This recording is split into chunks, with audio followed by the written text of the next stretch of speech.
We recently got back from the United Arab Emirates and got to check out some of their incredible theme parks, and today we're going to be ranking the 10 best roller coasters that we got to experience. So all things considered, we actually got on like a pretty large percentage of the roller coasters in the entire country. Yeah, which is amazing, but when you think about it, most of them are spread between Dubai and Abu Dhabi. Specifically, the ones in Abu Dhabi are on like this one very small area called Yas Island. So it's actually not that difficult to check off the major theme parks. Mm-hmm. So that being said, we narrowed it down to our 10 favorites, and we're gonna rank them for you. Yeah, and I think we got to start things off with our number 10, which is Spider-Man Doc Ock's Revenge at IMG Worlds of Adventure. Yeah, so at first glance, I'm like, okay. It's a Sierra Sidewinder, or a Storm Chaser at Paulton's Park. Which, let me just say, those are both great rides. Yeah. They really are. But when you add like the theming element, it brings it to another level. Yeah, this was by far the best themed iteration of this layout. So, and I love that, it's a Spider-Man themed roller coaster because we're used to doing a Spider-Man dark ride over at Universal. Mm-hmm. But this was a different take on it, and they really dressed it up with some really cool lighting effects, and it was a lot of fun. We spun a pretty good amount. Well, I was gonna say, you and I spun like a decent amount, but right across from us was Matt, and he I don't even know that he actually saw the ride because he was spinning so fast. So yeah, if you get this thing off balance, you can go crazy on that. We know that because we have spun a lot on like Storm Chaser and stuff. So yeah, this is a really great roller coaster. It's also a tough one to get footage of because most of it takes place behind a wall. So that's why we're showing you the same shots over and over and over again. So let's move on to our number 9 because we do have a lot of footage of this one, and that is Capital Bullet Train, a mock swing launch coaster. Yeah. I feel like this is like the big signature roller coaster of Motion Gate in Dubai. It's the anchor of the Lionsgate section, specifically a Hunger Games themed area, and it's good. I think though we were hoping for a little bit more, and that's why we didn't place it higher. Yeah, I think like the beginning is kind of like a buzzkill because it gets y'all amped up, and then like the first launch is literally like fast walking. I'm pushing someone in a shopping cart. Yeah, like it's really not much, so you kind of get taken out of it for a second, and then it does pick up. I feel like you need a strong start to a ride when it's going to be a launch coaster. Like it's forgivable when you have a lift hill, right? That it's a slow build up, but this is like you're waiting for that like instantaneous moment, and it's just like. Yeah. So there was that, and it is also one of the shorter layouts. And so I feel like even though we got 3 rides on Capital Bullet Train, we walked off here like, it was good. Yeah, like we enjoyed it for what it is, but there's definitely better out there of that type.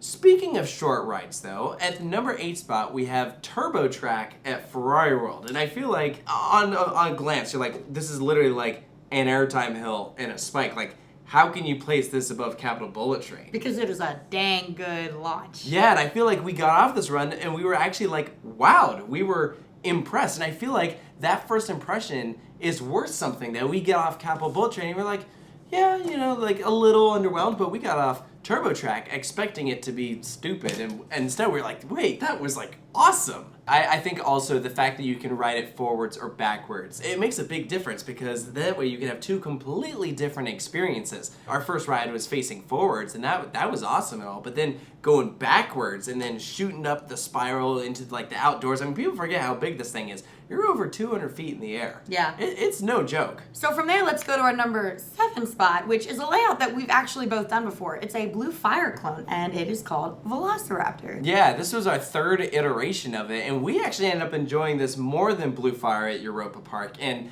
on paper, you're like, well, it's the same layout, but here's the thing. Velociraptor was running 1 train, and so it didn't slow down at all on the mid-course, and so that drop-off in the back felt way more impactful versus Blue Fire. There's like, 4 trains going at once or something, like crazy high capacity. So they don't need that here. Here, the 1 train actually worked in our benefit. It did. I thought this was cool though, because it's an indoor theme park, but here you're launching into the outside. You just mentioned having a roller coaster that goes from indoor to outdoor. So the next one on the list goes from indoor to more indoor.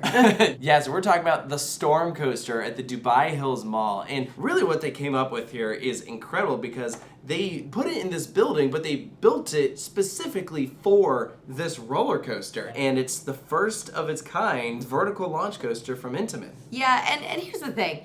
you can only do so much when you're kind of like wrapping around a building like this. But they managed to do it well, where it doesn't just feel like a long helix, where it could have been that, but it is not that. Yeah, there's some variation between like banking inwards and then outwards, and it'll like flip you upside down. It keeps things interesting. We did 3 rides in on this roller coaster, and part of me thinks that we would have this higher if we got to experience the back row, but it was closed off for us. It did just barely miss our top 5 though. Our number 5 coaster is a lot punchier.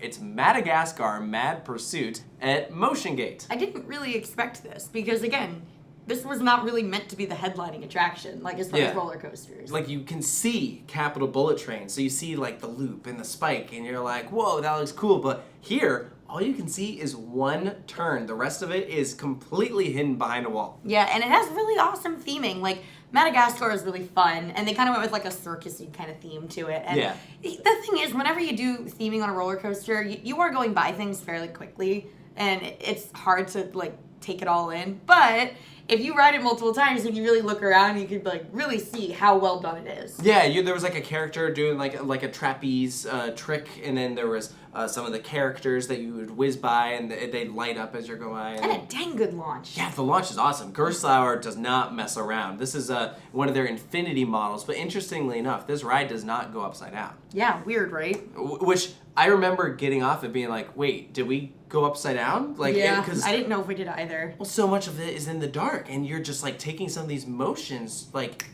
that. Yeah, I got off too, and I was like, I don't really know what just happened, but it was fun. Yeah, that was a really good time. That was unexpected. So speaking of fun roller coaster, great theming. Number 4 on this list, we're gonna give it to Dragon Gliders, which not just in the UAE, this is probably one of the best themed roller coasters anywhere. Yeah. And it's right next to Madagascar Mad Pursuit. Literally one land over in the same building. This is not a thrill ride. No. And that is okay, because it is incredible. It's a story-driven attraction. Yeah, and you know what I was just saying before about how on Mad Pursuit, like when you're going at these high speeds, it's tougher to see all the different thematic elements.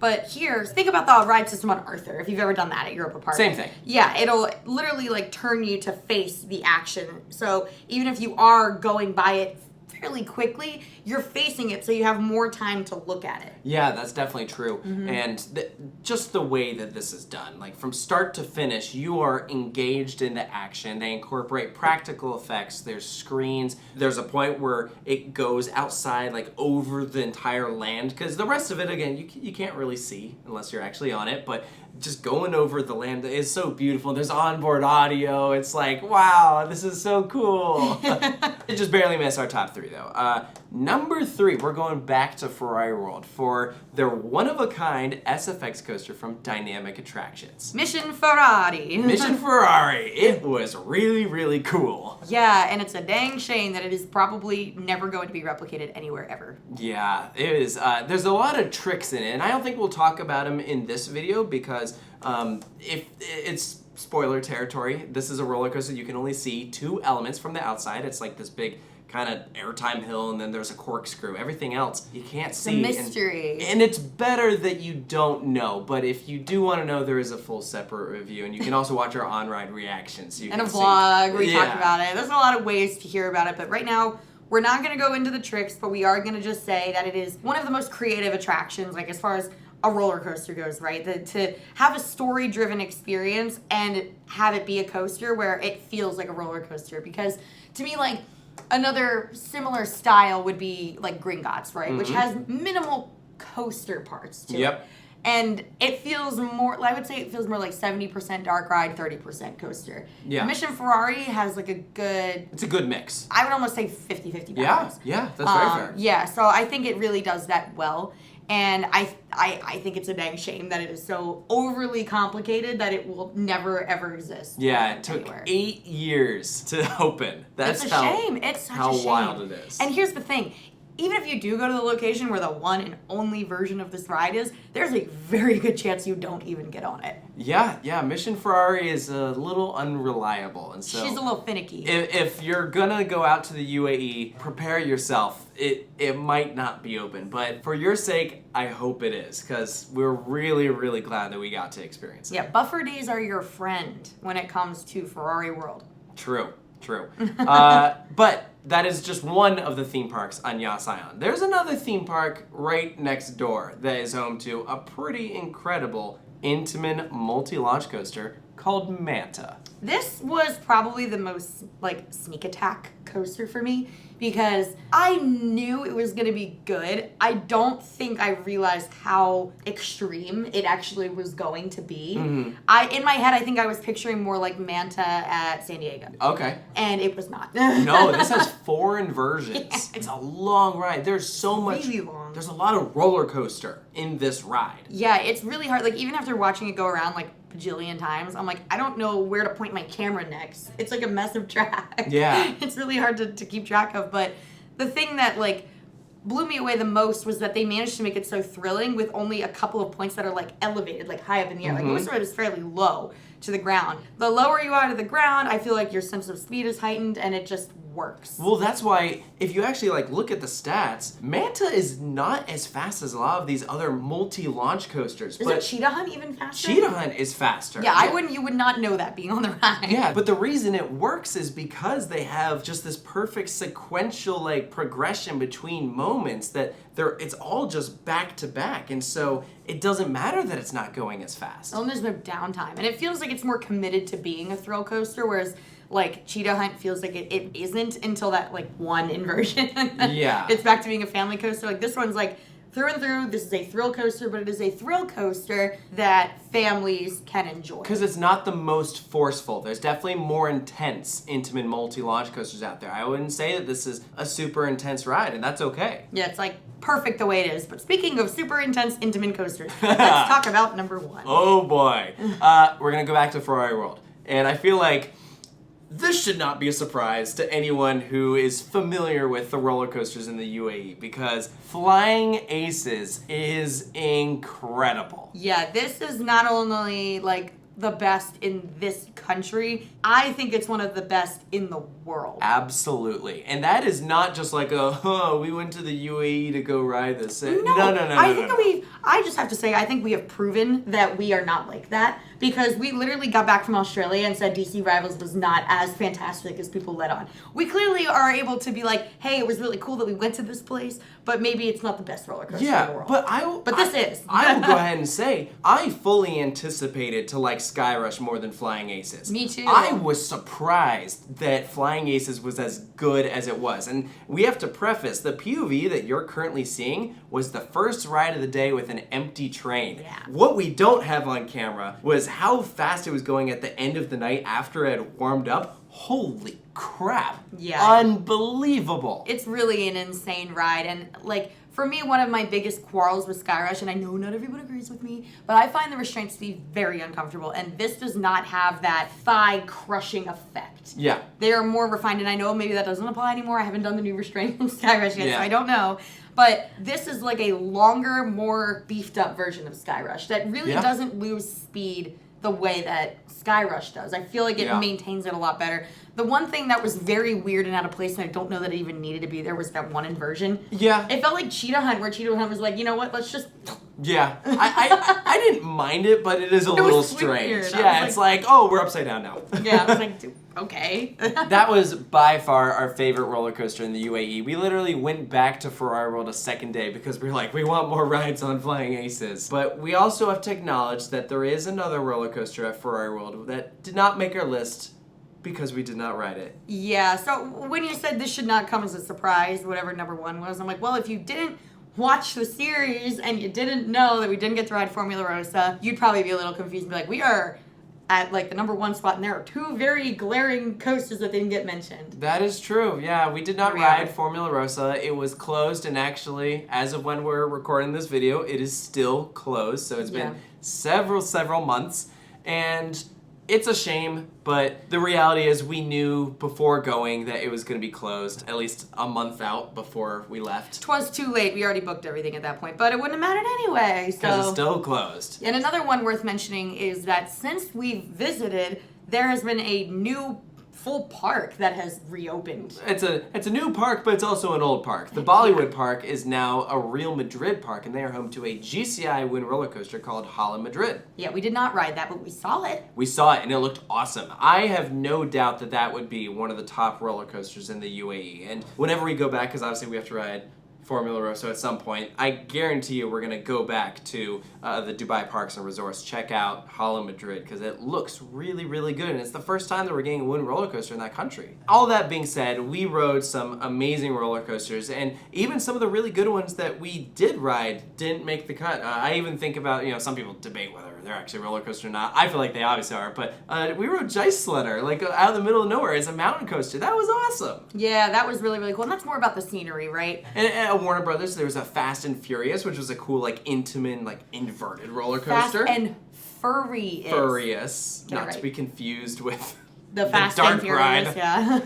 I will say that overall, like, the coaster scene in the UAE is not the strongest. I would argue there's a decently large drop-off after the top 3 as far as, like, how good of, like, thrills you have. Sure. I think that what this part of the world does the strongest and the best is thematics, and that's why some of the rides that are on here aren't rides that maybe we necessarily would have picked if they were just by themselves without the environment that they were put in, right? Yeah. Like theming, dark rides, like all that stuff is what they do best here. Yes, and it matters. It does. It changes the experience. Yeah, I mean, like, I don't know, you look at Doc Ock's Revenge. Oh, yeah. Like, Sierra Sidewinder probably wouldn't have made it that high on a list. No, but when you add it into that environment, it becomes a totally, well-rounded experience. So Absolutely. So, it's... I think eventually someday they'll probably beef up their collection because clearly they have no shortage of money to keep adding things. And now that things are, picking up in Saudi and in Riyadh, they're going to try even harder to compete. So I imagine we'll see more high-thrill things coming in the future. But for what we've experienced, for what they have, this is our list. And I think it's pretty good. Absolutely. So let us know down in the comments below if you've had the opportunity to experience any of the roller coasters in the UAE, if you agree with our rankings, and if you've ridden Formula Rosso or the Keep your mouth shut. We don't want to hear... No, I'm just kidding. If you've ridden that or the Hala Madrid coaster, let us know where they rank in that country for you. And stay tuned for more here at Coaster Studios, and we'll see you next time.